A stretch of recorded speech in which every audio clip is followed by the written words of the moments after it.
Ladies and gentlemen, welcome to Man in America. I'm your host, Seth Woolhouse. As you know, I'm always seeking for what's behind that, what's behind that, what's behind that. I'm always trying to peel the onion, get to the center of things. And it's not easy because there's just a lot of information, but there's also a lot of misinformation.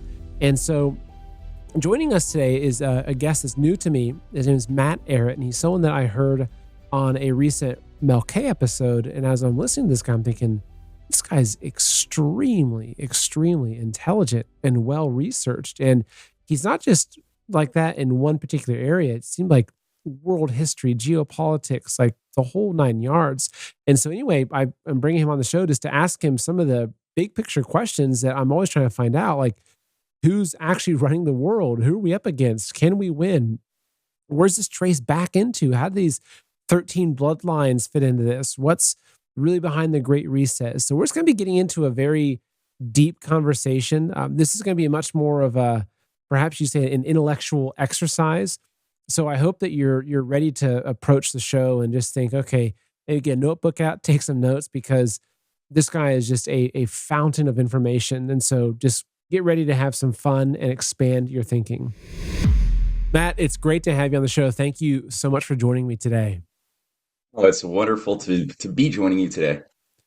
So I had seen you through Mel K's channel, and I had seen she did a bunch of interviews with you, and I just didn't click and didn't click on one of them until recently. And it was an interview talking about the history of the Middle East and the Holy Land. And I was just so blown away, not just by your knowledge. You're like a walking encyclopedia.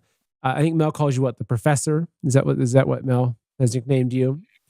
She affectionately calls me that, yeah.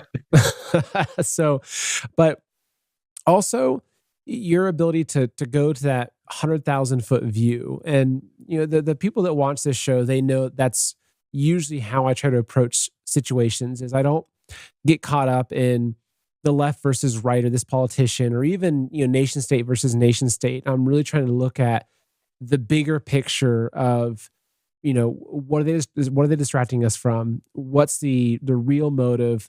How does this tie into things like silent weapons for quiet wars, as an example, which I think lays out so much of what we see happening.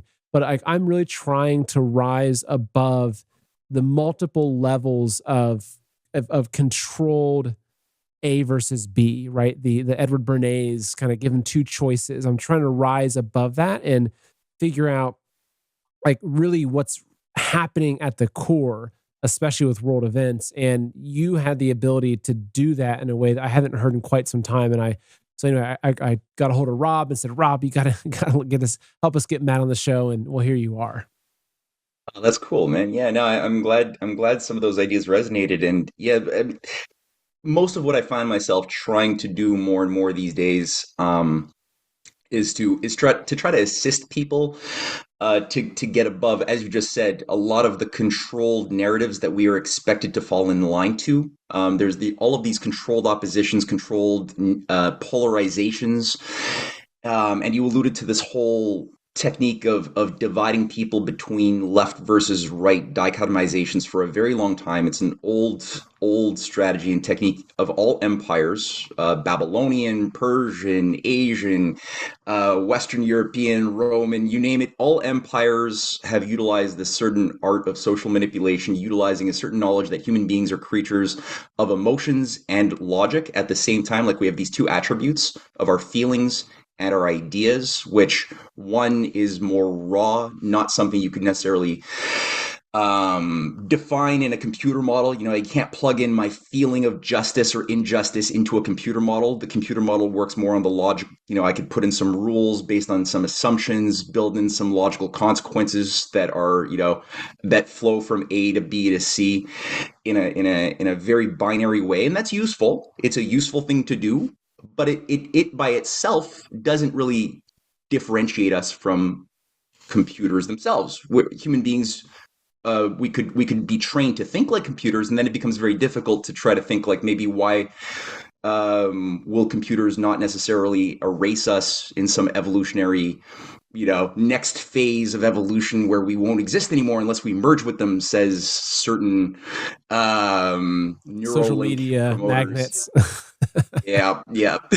So all that to say, like if you look at the French Revolution, one of the ways it was because part of my research in history was trying to figure out why were things not worse than they were and also not better than they were. Things have unfolded in a certain way, and if you look at certain pregnant moments, they could have gone really bad but didn't, and at different moments they could have gotten much better but they didn't. The American Revolution is a big watershed moment, obviously, in world history as far as a society organizing itself around a concept that would reject hereditary institutions, that would be the source before the revolution. The only source for liberty came from the hereditary lords, that would give the peasants liberty or take them away as they so chose. And that was a rejection. There was a different idea that no government should be based upon the idea that we're all sovereign. We don't just have one sovereign, but we all have a reason, a conscience that have to mature together, and we need that liberty to be able to make mistakes, right? To express ourselves and develop our judgment, our wisdom, and thus you could have a democratic republic that could endure if you have that type of cultural excellence. But then that was a major watershed miracle that was brilliant. But then why did it fail in France? Right, you had everything going for it. Benjamin Franklin's collaborators. He had worked for decades to organize a network of trustworthy leaders across France after the success of the American Revolution, who would go back and replicate the success in the old world. And it failed. After a few months, this thing started going sour fast, and starting in 1789. And before you knew it, all of these key figures who played such a big role to make the American Revolution a success, France played a big role. Marquis de Lafayette was in a dungeon prison for 5 years in a Habsburg prison in Austria, and Lavoisier and Jean-Sylvain Bailly, these great scientist statesmen who were organizing the first opening moments of the French Revolution, ended up getting their heads cut off, with thousands and thousands of other people, some good, some bad, some really good, all getting their heads cut off as something happened that turned it into a Jacobin bloodbath of mob rule. Basically the revolution's banner became "The revolution doesn't need scientists." So all scientists were dubbed all elitists, because they were thinking in a highbrow way, which separated them from the pure masses. And so from there, you had a vacuum of leadership, and you had a vacillation between the raw Jacobin movement, who were more feeling based, that would rabble rouse the feelings of the masses, and at different times, the Girondins would arise with the Girondin party representing the logic, who wanted to reform the whole calendar to a 10-day decimal system, and get rid of ideas of religion and God, and kind of a proto communistic reform. And both sides kind of converged on the same thing. And ultimately, both sides took turns killing each other for 5 years of civil war, at which point everybody was dead who had any qualifications leaving, resulting in a vacuum that had to be filled. Nature abhors a vacuum, by a Napoleonic, a Napoleon, who would be funded by the Rothschilds, by the City of London bankers, and would very quickly say that, oh yeah, I promised you guys I was going to be a consul reviving the Roman Republic. Actually, my model's the Roman Empire. I'm going to be the Roman Emperor. Sorry. And that was just 20 years of hell on earth across all of Europe in never-ending wars, which really soured people's minds who were otherwise sympathetic to the idea of a republic. After 20 years of trauma of Napoleonic wars in Europe, all of these people were either turned against the revolution, the idea of republicanism. They became just so desirous of some stability and security in their lives, that they were like, just give us back some secure monarchies. That's all we want. So you had the restoration of the monarchies as the great solution under Castlereagh and Metternich in 1815. And with that came the Carlsbad decrees, which culturally banned all literature which would be declared dangerous to stability and stasis. And this is what Henry Kissinger. So the artists, the poets, the Shelleys, the Mozarts, you couldn't listen to any type of art or poetry or literary. Thomas Paine was banned as being insurrectionary. That's what leads us to never-ending wars if we let those types of creative ideas in. So you need to have censors controlling all of the schools, the presses, and America benefited because that was where all of a sudden a lot of the freedom-loving Germans were like, well, I'm being crushed, and my colleagues are being killed. the better Freemasonic lodges that were still working with Mozart and his allies were all purged. That was gone in Europe. Any type of like moral lodges at that point, I think that they were completely annihilated by 1815, coming out of that with the restoration of the oligarchies in this. And so, the better Germans came to America, the better Europeans came to America to get some sanctuary, and that was able to that was very useful for a young republic trying to figure out how to develop skill sets, build infrastructure, learn science. So the German, spirit we got the best of it, thankfully. And I say we, I'm Canadian, but the big we. And last thing I'll just note is that Henry Kissinger, just as he was being brought into the Bilderberger group in the 1950s, he had already been a student under William Yandell Elliott, the Rhodes Scholar controller of who ran the Chatham House of Harvard operation in the USA. For those who don't know, Rhodes Scholars brainwashed in Oxford, sent back to various parts of the world to carry out essentially a one world government, to restore the grandeur of the British Empire, which was the one world government, but undermine things like the American Revolution, any type of desirous nation state wanting to use their sovereignty, that has to be undermined. So that's the way the Rhodes Scholarship system has kind of worked over the past century. And Kissinger's mentor was one of these high level operatives who trained, Zbigniew Brzezinski, Pierre Elliott Trudeau, trained under William Yandell Elliott, Samuel P. Huntington. So Kissinger writes that his first thesis that he writes that becomes sort of his entry into the higher clubs is his assessment of the Congress of Vienna of 1815, which he points out is the high point of human civilization, which we should aspire to organize the current drive for a new world order in the 1950s when he's writing this, is the role model of the Congress of Vienna. So a lot of people don't realize the meaning of the weight of what that means, because that defines everything he does for the next 70 years of his overly productive evil life. And really it's this idea, and he goes through it, of what Kesselray, Metternich, the oligarchical high command, they were able to create a system of maximum stasis, no change, maximum control, at least for a period, of an elite class of masters who would lord over a bigger class of slave families within a system of relative agreement to keep global populations and thoughts in a cage. So that's the sort of revamping that he was carrying out under people like David Rockefeller, Nelson Rockefeller, who brought him into the Rockefeller Commission of 1956 that ran the Rockefeller Report, which is still classified, but we've got certain sanitized public executive summaries that have been released, basically going through how will America be converted into or play a role in the New World Order, which again, Nelson Rockefeller, David, Henry Luce of Time Magazine, the big fascist, they're all part of this committee. Lawrence Rockefeller is a key guy, and Kissinger, that's one of his first gigs. And this is the thing, we're always played left versus right? The Jacobins versus Girondins, the logic part. So create a movement centered around cold logic and principles, but devoid of real heart.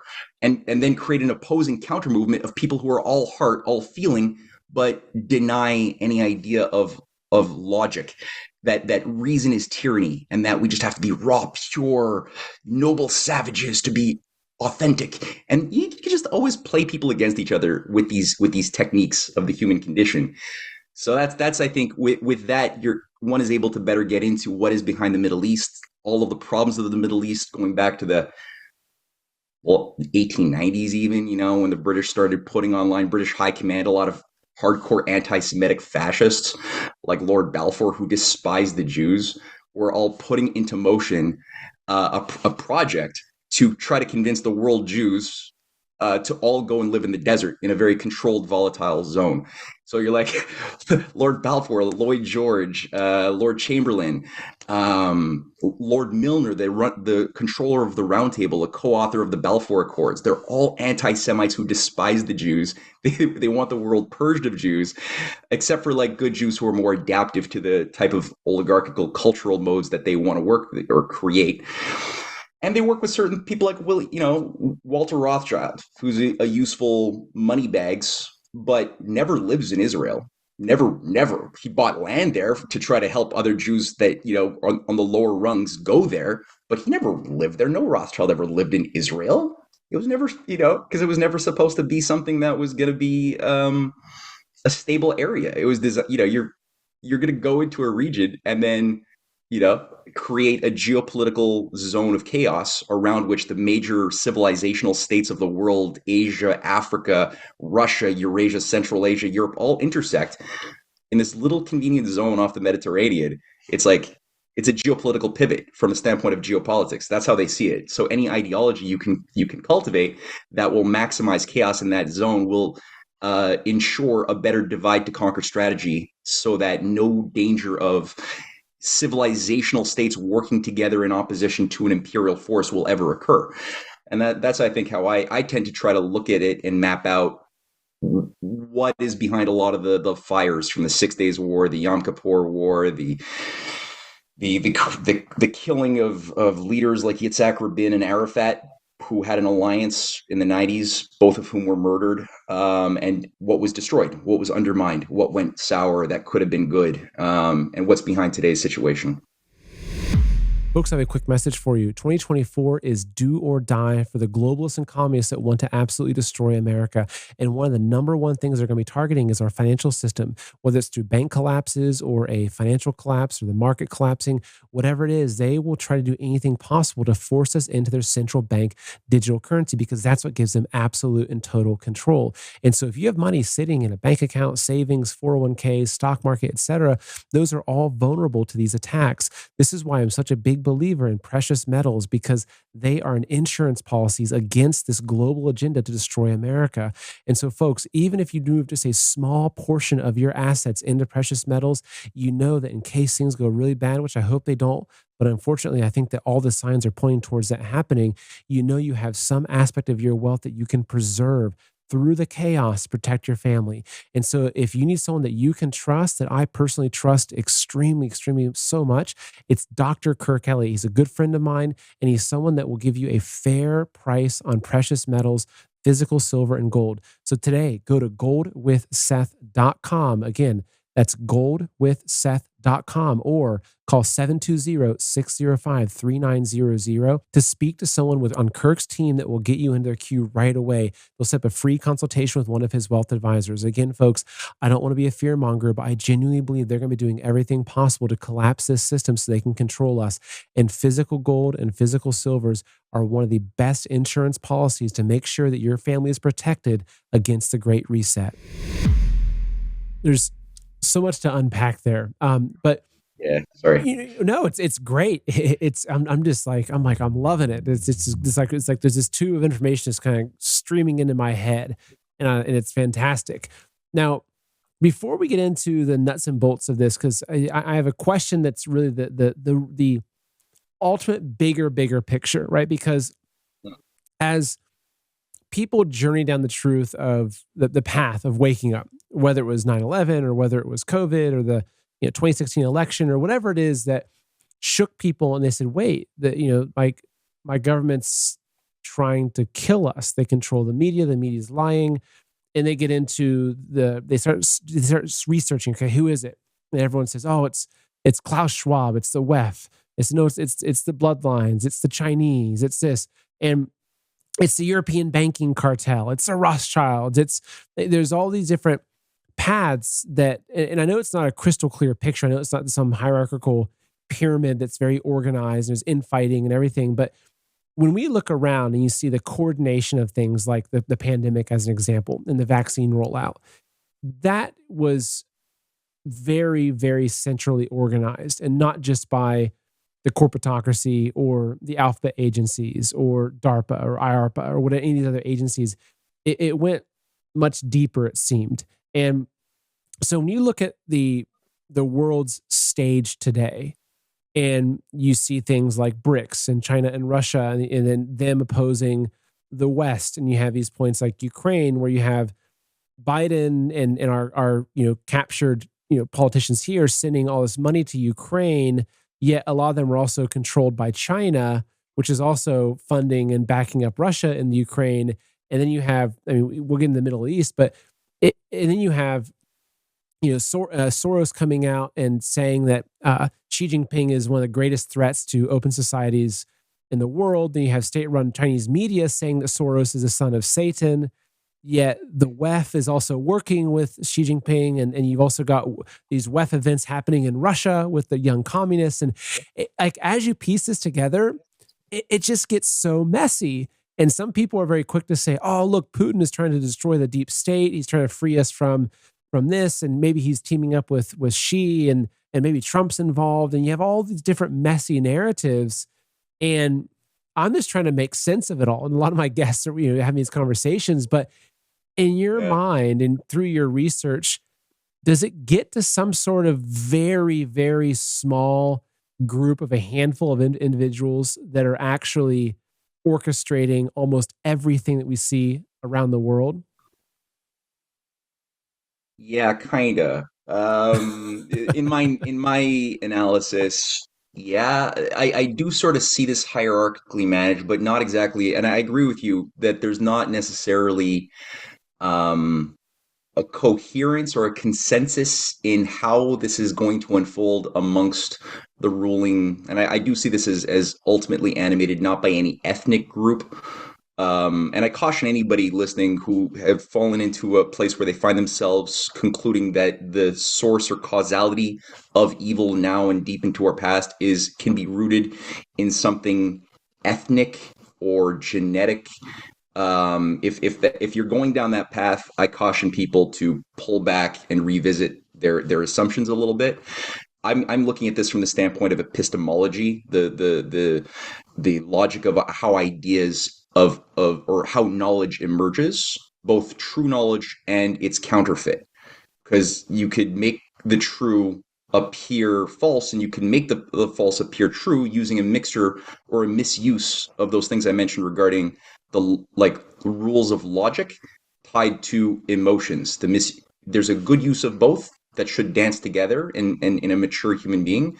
And then there's the misuse of either one that could also be used to create. We see this with this effect with sophistry, right? The emergence of sophistry in ancient Greece, how the demos was able to be converted into its own worst enemy through flowery language and the arts of rhetoricians that were targeted by truth lovers like Socrates and his student Plato and the Platonic Academy. They're trying to help people understand how are they being duped into thinking their self-destruction is their salvation, such that Athens was able to be, through the support of the people, it was the Democratic Party that voted to kill Socrates through drinking hemlock, right, as being a corrupter of the youth and somebody who is undermining the faith in the pantheon of gods that were, the center around which the priesthood at Delphi, the cult of Apollo at Delphi, the various core cults that organized intelligence, monetary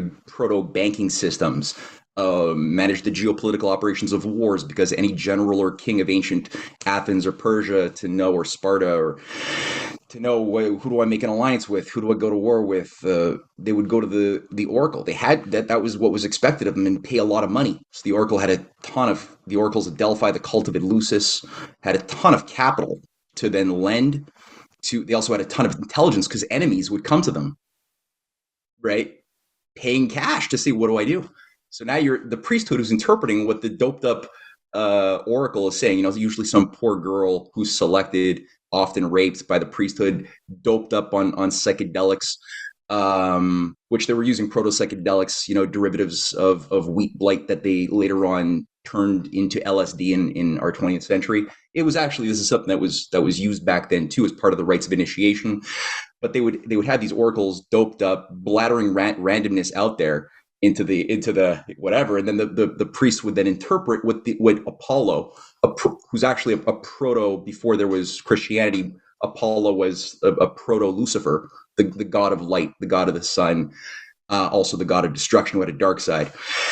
And who do you go to war with? So they had all sides. It controlled these networks controlled an international array of intelligence. This was intelligence, globally extended. So why am I saying all of this right now? The thing is, it was the demo. It was sophistry, is rhetoric that was transforming people into their own destruction.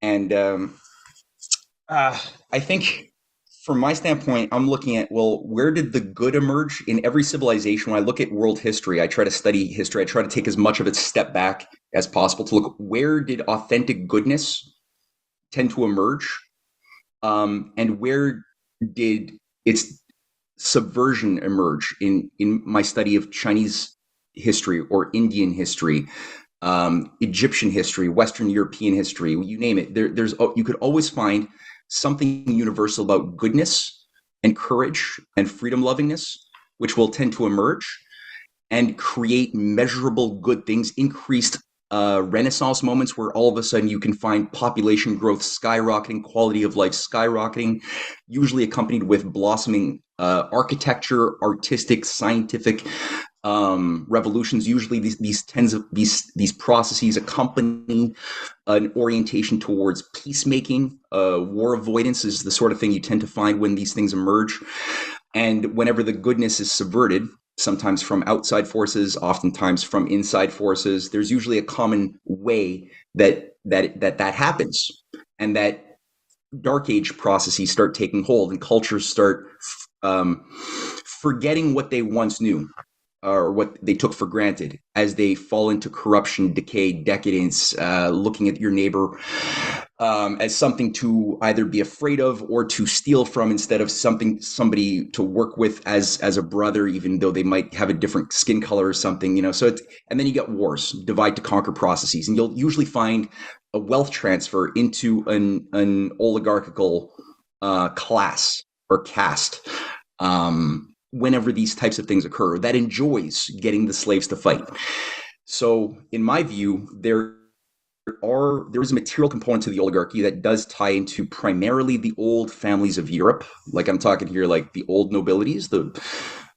Some of them are monarchs. Other ones just happen to be part of the lords and various noble families of Italy, especially some of whom can go back and trace their lineage back to like Emperor Julian, like the Orsini family, or Emperor Claudius.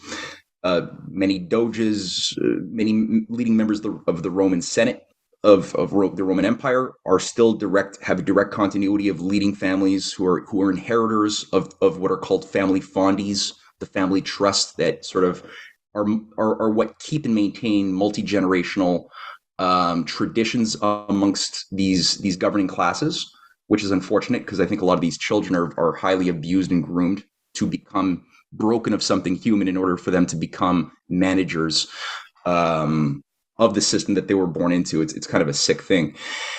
So I do see it that way, and they've developed certain necessary arts of infiltration and perversion of anything, whether it's the Christian matrix, the Muslim, the Jewish, anything that's an institution, religious or political. They will. They have certain techniques that I've already been alluding to that will be applied to turn it into its opposite, or bring out the worst elements of anything to destroy it from within, or at least use it for a period before destroying it for its benefit. Hey folks, I have a quick message for you. Thank you so much for watching and listening to this interview. I have one small request. If you're enjoying what you're listening to, could you please share this interview with one person, just one person? Because of censorship and shadow banning, it's so hard to get this content out to more people. And the only way we can really do it is when you help by sharing it. So if you like what you're listening to, hit pause, share it with one person. It helps so much. Thank you so much.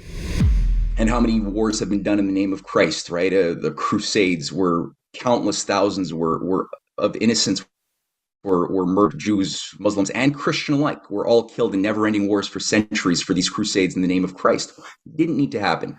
It was done for geopolitical reasons, and if you were trying to find a purely religious reason for the crusades, you couldn't. You'd be limited. It wouldn't get you there. You'd have to look at who were the geopolitical leading cultists that created the Templars, that was so important for managing and shaping the crusades, which involves people like the Cistercian monk, or actually a guy who put like two popes into office, Bernard de Clairvaux, who was a leading ultramontanist who believed in effectively controlling the world under the form of a new Roman Empire or emperor, that would have both the control of the whole, and he saw that as the Pope. The papacy was the controller of the world in his mind, and whoever controls the papacy, the Pope, controls the world, which is where him and his little coterie of cultists, who, in my research, it seems like he's actually a follower, an inductee with his family. It's a high level oligarchical mercenary family that gave rise to this guy who created the Templars. He created the charter of what became the Templar Holy Knights that would then facilitate the Second and Third Crusade, as well as global banking. But he himself was part of the cult of Mithra.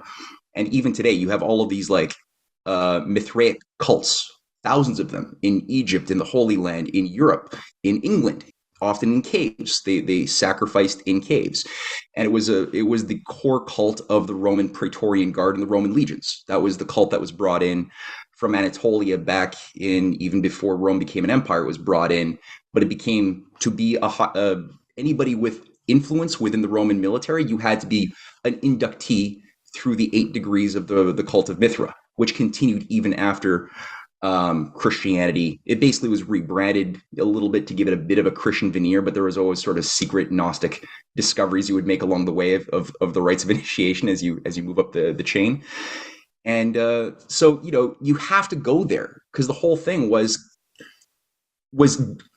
it wasn't like evil for its own sake. It was evil to destroy a greater good. Because if you look at what was going on before the Crusades, there was this, like I was mentioning, look for goodness, right? Wherever, in whatever cultural matrix you find it, you can find goodness that has a common character of sacrifice, loving your neighbor, loving your concept of a loving, reasonable creator, instead of seeing the creator as being an irrational tyrant or something, but rather seeing the creator as a loving, living, reasonable creator. There's a concept that in India's history, in China's history, and obviously the Christian history. It's all over St. Augustine's work, and it's in Plato's works. So there was a beautiful process. And Melky and I, we just did a third show in this series going through this Jewish, Islamic, Christian, Chinese alliance of the 8th, 9th centuries, which saw Renaissance movements, measurable Renaissance movements of cathedral building, training of orphans to read, houses of wisdom in Baghdad, in Charlemagne's Europe, as well as in the revival of the Silk Road, which was being revived through the Tang Dynasty, that had a special, beautiful relationship as a point of bringing East-West trade, but also stories, poetry across these cultures through the Middle East, all the way into Europe, into Africa. And this had to come undone. And so there was so much effort to get what Samuel P. Huntington with Kissinger later on brought into being with Zbigniew in the 70s, this new clash of civilizations, get people to only see their neighbors as the other, that you have to be sort of you have to feel some sense of animosity towards the other. So you had Christians, again, like massacring Jews in the Rhineland during the Crusades. You had Christians killing Muslims. You had Muslims killing Christians. And all of this was being influenced by the same bankers who at this time went from Rome as their center of command. By this point, it was more Venice that became the center of command of the old families, the Fondis. But they had branches all the way through the various dynastic families, the Norman families, the Norman chivalry that were funded to take over Britain and purge Britain in the 11th century of their patriots. That Norman chivalry was a pagan class of of Vikings who worshipped rune myths, had a whole idea of child sacrifice, but that would masquerade under a slight Christian veneer. And this is what the Nazis were later created as a new synthetic cult by the same financiers who sort of like would migrate from one geographical location at different moments to another one. But they would maintain the same bloodlines. They would use the same techniques, slightly, obviously adapted to the times. And what were the Nazis? It was a black magic occult secret society under the Ariosophists and the Thule Society, which were doing sacrifices. They had a whole new Templar order around Hermann Goering and the the Wewelsburg Castle with the black sun of the occult being their core symbol, and they were all looking at like runes, reviving these Nordic Viking myths that they saw as pure pre-Christian goodness that they had to revive. So the whole thing was a revival of these pagan occult behavioral patterns, which is what the oligarchy has been trying to do, is just undermine. That's simply what they want to do. They want to bring back feudalism, undermine any type of faith in a monotheistic, reasonable, loving creator that tends to find expression very clearly in the Christian matrix, but also you find it in every Abrahamic faith. There are movements that see God not as a tyrant, but as a reasonable, loving God who we should act in that image. And every time we do that, things go pretty well for humans and go worse for the oligarchy. So that's how I look at today's situation today. I try to carry a lot of these lessons that I've dug up in my mind, and I try to keep them in my back pocket, and I try to look at, well, there's so much. There's no simple answer because there's no such thing as a sovereign nation state in the sort of popular way of a crystallized sovereign nation state making its own decisions. No, there's an international oligarchy with penetrations to varying degrees in every part of the world, and in some parts of the world we see configurations of statesmen who are trying to push back against it, and then in other places we see it having become more successful, as in the United States, at taking over the dead bodies of John F. Kennedy, Bobby Kennedy.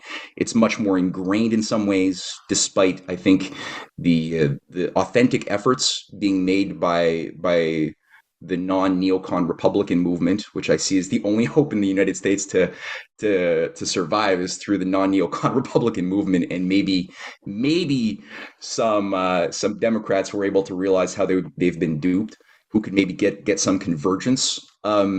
Without that, I don't see any hope for the U.S. or Canada. But the last thing on that point is Russia, China, India, everybody has been penetrated over many generations by what I define as being like the same cultic cult religions of the ancient times still exist, as I pointed out, both with watered down versions for the masses, but also slightly more condensed versions for those managers and managers of the managers. So you've got like different tranches of doctrine, but are effectively cultic, cultish, and they still exist, though they currently have more of a pseudoscientific veneer that's been caked in and really worked on over the last 100 years or so, especially. And we've seen it with the Rockefeller. What type of science did the Rockefeller Foundation start funding over a century ago, with the Carnegie Foundation, with the Josiah Macy Foundation? These various foundations run often by Eastern establishment bloodline families tied to the Cabots, the Lodges, the Lowells, these different groups that were founders of the Pilgrim Society, right? When McKinley was assassinated, you had the Pilgrim Society in 1902, set up by these Eastern establishment, what they called the Boston Brahmins, these these families that saw themselves as the untouchable, or not untouchable, the pure Brahmins of the higher caste, and they created the Pilgrim Society to encourage exactly what it says. And Kissinger is a leading figure in the Pilgrim Society even today, which is create an Anglo-American special relationship to consolidate world affairs under this Anglo-American divine heritage or whatever, to co-manage the world. That was anti-American, always was treacherous, and it could only occur over the dead body of a McKinley, who had to be killed to make that thing happen. But these creatures started funding through their foundations as philanthropic cover groups certain sciences that would be favorable to shaping a more pliable society for the masses, but also a managerial elite in the professional class, the technocrats who would be assigned a role, even without them fully understanding it, that would be managers of something anti-human. And we saw it in the medical sciences that were funded, the genetic sciences, eugenics got its rise entirely by these money bags. A lot of things, even the quantum mechanics if you look at it, even the growth of the derailment of the type of discoveries that were being made by real scientists like um, Max Planck and Einstein and Madame Curie and these great scientists who were making real discoveries into the nature of the universe and translating that into new technologies and ways for us to live better and more in harmony with God's creation. That whole generation of scientists became the obsolete old guard, with the new generation of mathematicians and statistical probability theorists who received all of this money through the Copenhagen School, but then that spread out as a new standard to say, oh no, there's no truth. Because at the bottom, at the heart of all matter and apparent order and harmony that we see with our senses is actually atoms made up of nothing, composed by randomness. And so they baked in these lobotomized assumptions about chaos being core and causal to everything in the world. And you see why that somebody like an oligarchical social engineer would want us to think that we think we're made of reality, but in fact we're just made up of a bunch of nothings. These atoms of randomness, mostly 99.9% of nothingness, makes us all up. So there's really this becomes like an easy hypnotic tool to get people into a spell where they can become led to believe that nothing really exists except for, and then whatever, you create your own narrative. So this is the sort of thing that corrupted a new generation of elite scientists in the medical world, in the hard scientific world. It really got bad under the Manhattan Project that was shaped by British intelligence. And I'm going to actually have a documentary coming out on that. And the creation of new standards and norms that we all had to adapt our minds to if we wanted to be a respected climatologist. You had to accept certain assumptions. And so the field that was generated as a new science of all sciences out of World War II, it was known as cybernetics, the science of controls. Folks, I have a quick message for you. Look, the 2024 election is do or die for the globalists and communists that have infiltrated our country and are currently running it. And they either have to win or they're going to destroy America so nothing is left either way. And if you're the person that's watching this show and following this information, unfortunately, you have the weight on your shoulders of making sure that your family is prepared, especially as we head into this next year and this next election cycle, because unfortunately, I think it's going to get rough. And one of the ways I know they're going to target us is through our food supply. You can see all the food factories burned down. You can see the warnings of coming famines and food shortages and everything like that. And food is one of the number one ways totalitarian regimes have always used to control the population, is destroy the food supply. So if you don't have at least 2, 3, 4, 5, 6 months worth of stored food, I highly recommend you take that very seriously. Because look, as I mentioned, if you're the person that's watching this, you're the person that carries the burden of making sure your family is prepared. I would recommend at least 6 months, if not a year, of storable food. So if things go haywire, whether it's grid down or terrorist attack from what's coming across the border, that your family can safely stay in place and you can feed your family. So folks, today, go to heavensharvest.com and make sure you get your storable food that'll last for up to 25 years.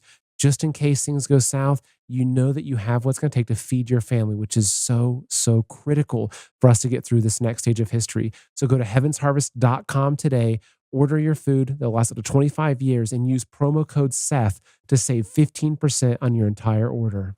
Again, that's heavensharvest.com and use promo code Seth, S-E-T-H, to save 15% on your entire order. And Norbert Wiener, who was a student of Bertrand Russell, a high-level depopulationist oligarch who he groomed a whole network of young, brilliant psychopaths out of Cambridge in 1913 when he was teaching there, writing the Principia Mathematica. One of them was Norbert Wiener, but there were others. John von Neumann was another, but they applied what Russell had called for the creation of with his Principia as a closed system of mathematization of the entire universe, bounded by a limited set of axioms. Right, you could have a limited set of axioms of basic blind assumptions that are rules that we have to assume the entire universe can be deducted into. All observations that are observable can all be plugged into a model that has these limits. Now, that was proven to not be possible. but he didn't. These guys didn't care. They were committed to their project. So even though Kurt Gödel proved that you cannot create any closed system, right? Because anytime you try to like define any system, there's a self-referential quality that the system can refer to itself, and at which point there's a requirement that there's something outside of the system that contains that system in which it's referring to itself that is not within the system. So he proved very eloquently in 1932 that it's not possible to do what Bertrand Russell and his devotees wanted to do, but they did it anyway. And so they developed cybernetics, the science of controls, that became sponsored by the Josiah Macy Foundation, the same thing that was sponsoring Nazi scientists and eugenics, which was run by the guy who founded the NSA, the Black Chamber. Marlborough Churchill, a cousin of Winston, was the guy running the Macy Foundation, and which is just weird unto itself, right? And this becomes the basis of the Five Eyes, the NSA that he created, that he ran for like 20 years. The Macy Foundation creates the Macy Foundation Conferences on Cybernetics. This is what creates the structure around which MK Ultra would be created.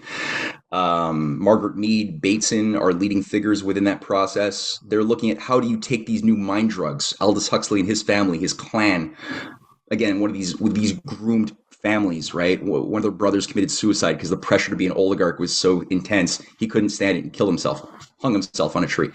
Matthew Huxley, the other two did their jobs and developed the iron stomachs that they needed to.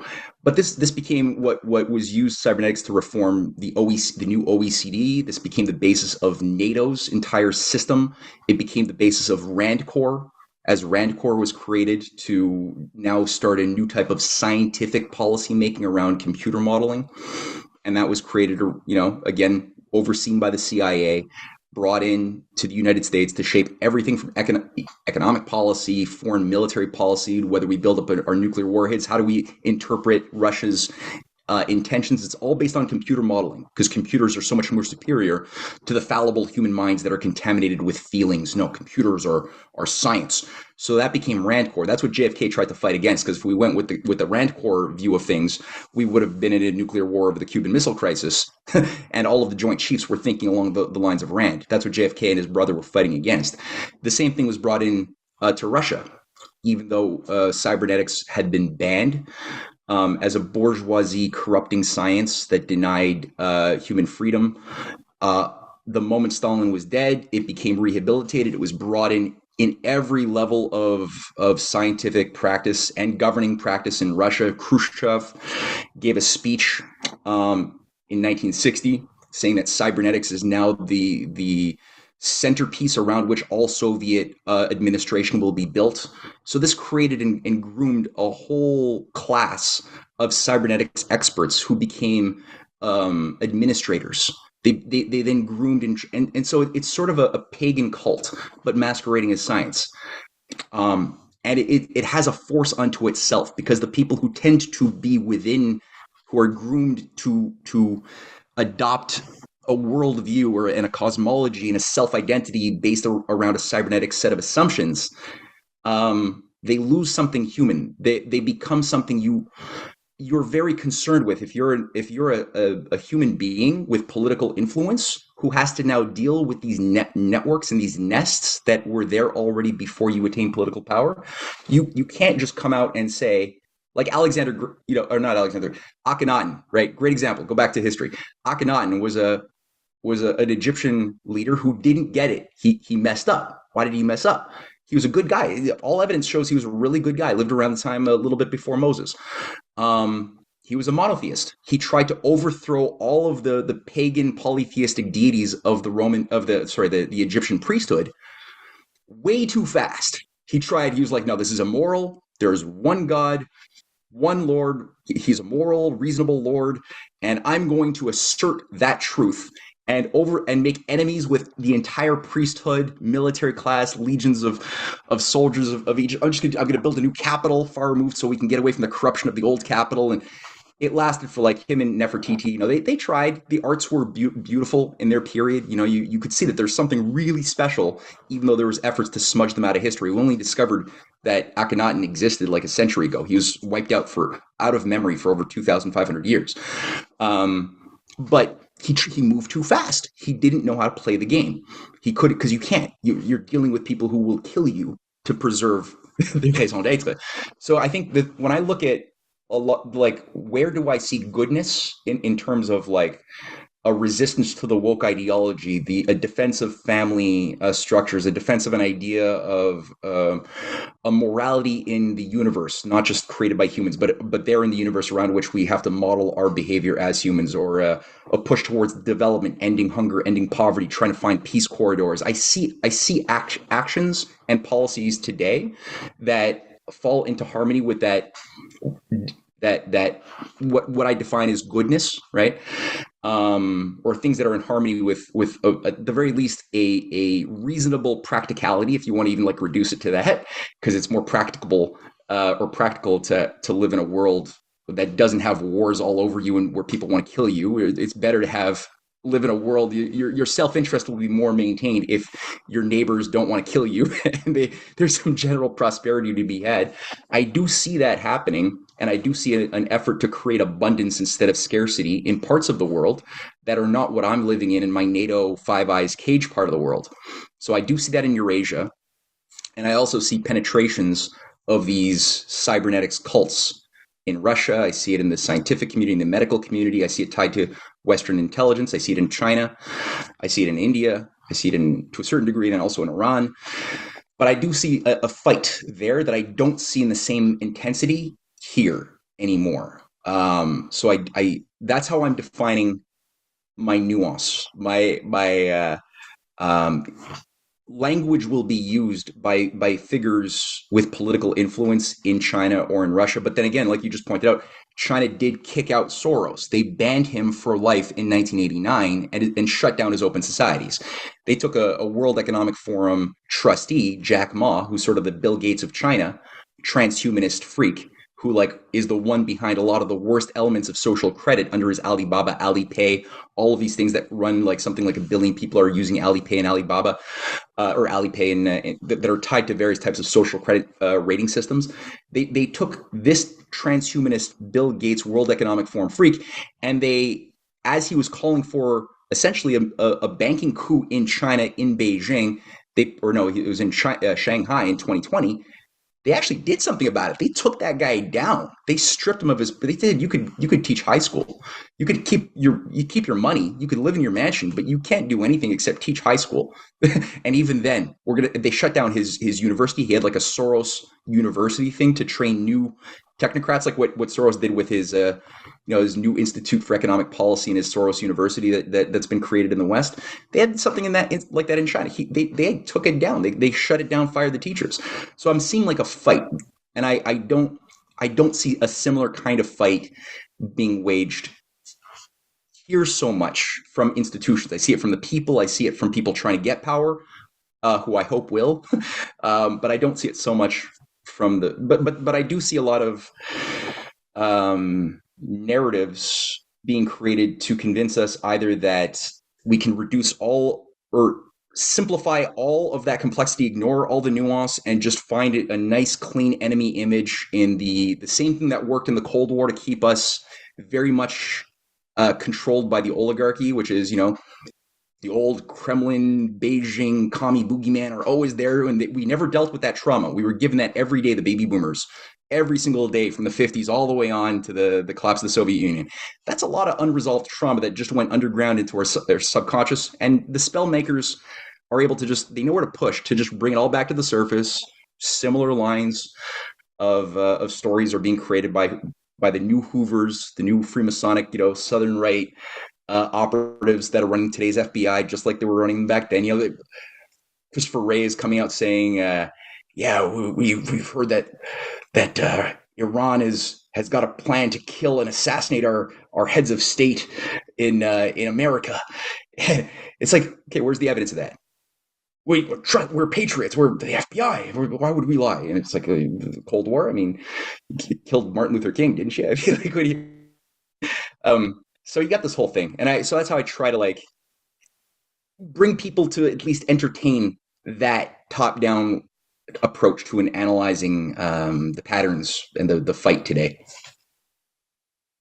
Wow. So Here's my kind of simplified summary of this. So it seems like you had these power structures that existed back in Roman times, and probably even that time, were already generations and generations old, and that basically that these lineages, these bloodlines, have through secret societies and through staying hidden and through mastering the ability to cloak and to infiltrate and kind of take over organizations and in different industries, whether it's any kind of collective group thought, like a religion or an organization or a system that was they could control and manipulate, and that so over the years they've been controlling and manipulating and maintaining their power, but also gaining control over the financial systems and using that as a way to maintain their power.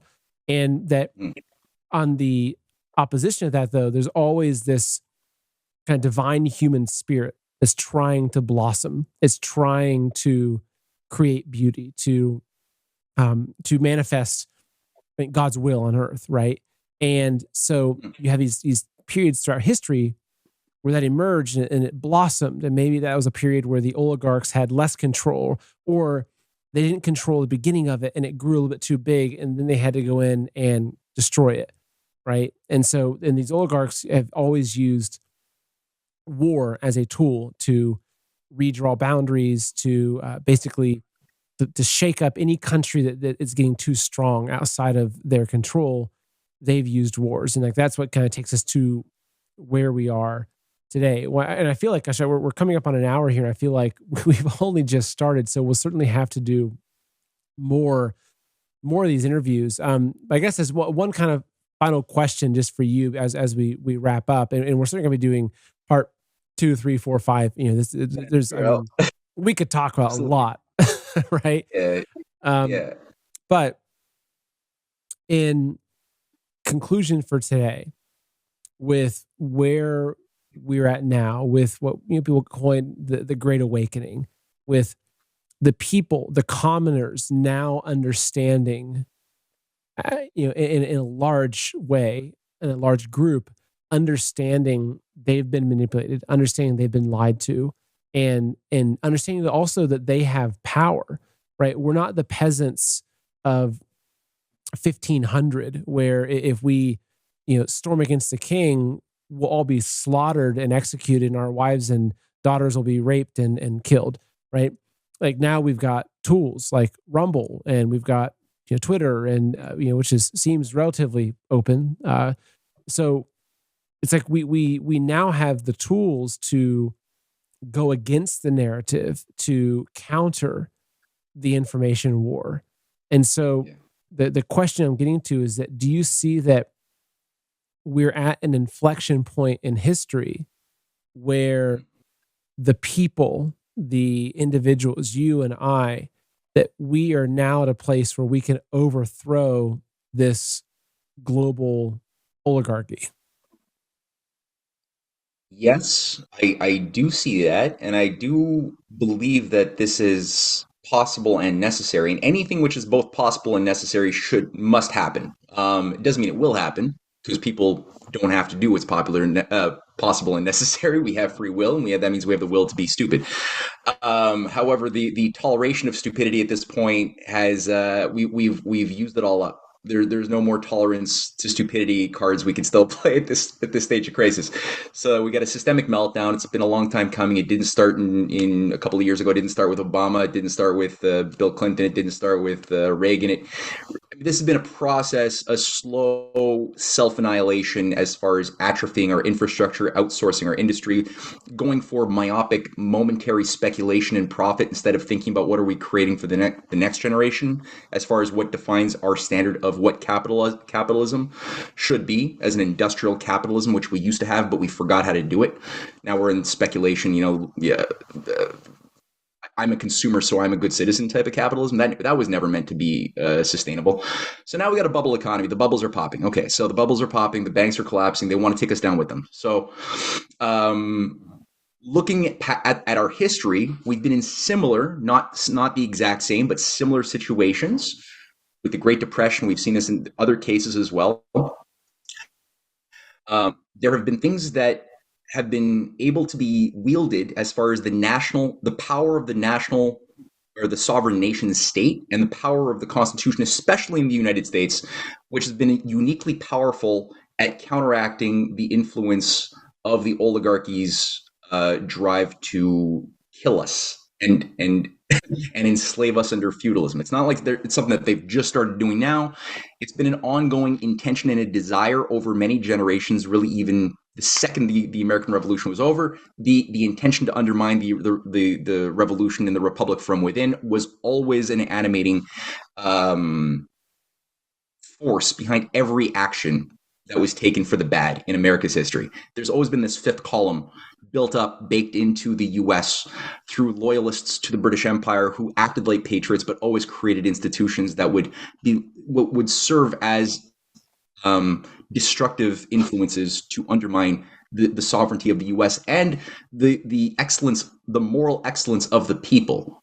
In order to popularize mediocrity, popularize stupidity, popularize mob-think, in order to get us to forget how to govern ourselves, to lose the power of judgment. If people can't judge themselves, if they can't rule themselves, they can't judge the policies for their nation. They can't be a sovereign nation is based on a sovereign people, which means sovereign individuals. But that means you have to have, like John Adams said, right? The republic is made for a moral and religious people and is wholly unfit for any other. But if you have any other kind of people and culture that encourages any other kind of people than what he said, you will have mob tyranny, the tyranny of the stupid, masquerading as democracy, but it won't be real because you'll have demagogues who will always pull the people's strings through arts of rhetoric and sophistry. So now we're at a point where we've forgotten how, too many people, not everybody, but many people have forgotten how America has successfully done battle with this oligarchy and has subverted previous attempts at a new world order, which came close but were subverted by patriots. We've lost a little bit of touch. So we're too many people who are good patriots, hating the Great Reset, wanting to stop it, wanting to save their families, are too ill-informed about some of the policies that they could do to let these private financiers who are sitting on a bankrupt bubble of fake assets, instead of bailing them out, instead of using the government protection to treat these oligarchs as welfare recipients for infinite bailouts, making it worse and serving their interests in wars in the Middle East. We could do things like Glass-Steagall. There's precedents, legal precedents. Break up the banks, let them take their own losses. If they're a bankrupt bank, doesn't matter how big they are, they can fail, and protect the small commercial banks. These are things that Trump had even talked about in 2017. He gave speeches on the importance of restoring Glass-Steagall, and I think some pressure from some Wall Street backers who were like, no, don't talk like that. So he pulled back. But I think that it's something that's there. The use of the American system, of what McKinley was doing with the protective tariff, the state-directed credit for building industrial capital-intensive projects that create financial incentives for the individual citizen to invest in, to get actual monetary rewards in time by investing in bonds like the greenbacks or the 520 bonds or the victory bonds. There's various times where these have been used to great effect because we get individual monetary rewards, but at the same time, the nation benefits. So you have a harmonization whenever this happens of the idea of the individual liberty of the person at the same time and their personal profit, as well as tying it to the greater, the general welfare of the nation as a whole at the same time. It breaks you out of this trap of, are you an individualist, free market follower of British economists like Adam Smith, or are you an anti-individual Marxist collectivist commie? Or pick a side, right? That was our choices in the Cold War. Pick a side. It's like, wait a minute, America was not based on any of those choices. It was based on, are you a good person wanting to have a sovereign nation with sovereign people against empire, or are you an imperialist traitor? That was the choices. They're much clearer cut. And the idea of the Declaration of Independence, right, enshrining the inalienable rights of the individual with the Constitution calling for the general welfare, seems to be, for many people today, confusing because they seem to be two different opposing things. And it's like, no. The only way the nation can actually mature and endure is when the culture encourages and brings out a recognition that, Ask not what your country can do for you, but what you can do for your country. But you want to get pleasure and your sense of freedom in taking responsibility for your country, and there's a reciprocity there. And when you get that, you're good. You're generally going to be a good place, and you won't fall for these traps that imperialists always set for people. So I do think that the American people have the moral fortitude. They've got an incredible constitution that gives them an immense amount of power, which is why the oligarchy and their stooges like Kissinger have been trying to undo the nation state system. Because as long as there's a nation state, there's a power that we have to destroy both. We can defend ourselves, but we can offensively also act against the oligarchy, making positive policies for both our domestic program, but also for our neighborhood, our future with our neighboring countries. So we can do all of these things. And I'm just hoping that people are able to, I don't see enough of a coherence I see what people don't want as far as the Great Reset, and we should be having marches against the Great Reset, not just, blame, there's marches all over the world about, I want to blame Israel for everything, or I want to blame Hamas and Palestinian terrorists for everything. People who know better are falling into these dichotomized traps that are created for them to fall into a narrative. Are you with us or with the enemy? And both sides have different versions of the same thing that didn't do us any favors after 9/11.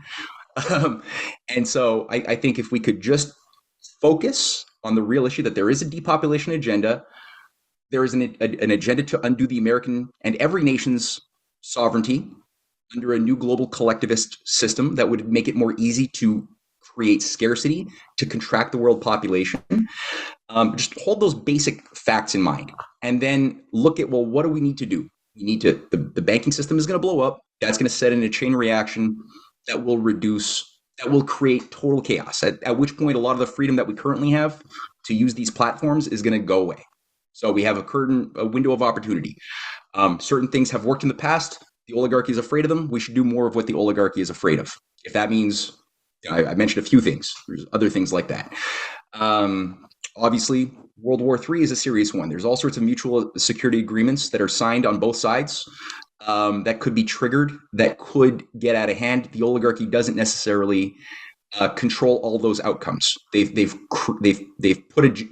taken a genie out of the bottle.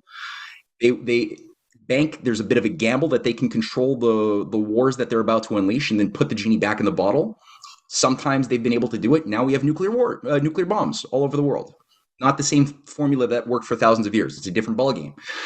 And I think that's why I get a little perverse joy watching some of the signs of interceding conflict amongst various factions within the oligarchy. There's not a coherence of consensus amongst the oligarchical class today about what exactly should be done. I'm seeing a lot of infighting, signs of infighting. I'm not there for the secret club meetings, but you could see it, right? So I get some pleasure in a certain sense in that, and I do get a certain amount of, and I'll end it here. I know I'm rambling, but I do get a certain amount of melancholy is not the right word, but I do get a certain amount of hope by the fact that I do see a fight against very powerful evil operations within Eurasian countries, especially, that have, I'm convinced. I mean, people could write to me and tell me why I'm wrong, but I'm pretty persuaded that I see an authentic fight going on that's not simply controlled opposition against the depopulation death cultists. That is something we could work with if we wanted to, and I think it would be preferable if we were trying to do things that involved collaborating with those who were also fighting the death cult, using the power of the nation state to do that, instead of just trying to find oversimplistic blames that make us happy with whatever prejudice we might otherwise have that we didn't examine, that reduces our efficiency at defending our families. I'll stop it there, I think, because I could ramble on and I could. No, it's great, and I was gonna say that we should do an episode just on the infighting of the oligarchies, right? And looking at, and sure. That's a great topic. But unfortunately, I've got a little bit of a hard cutoff. So otherwise we could just keep going, which, we'll have to do this again.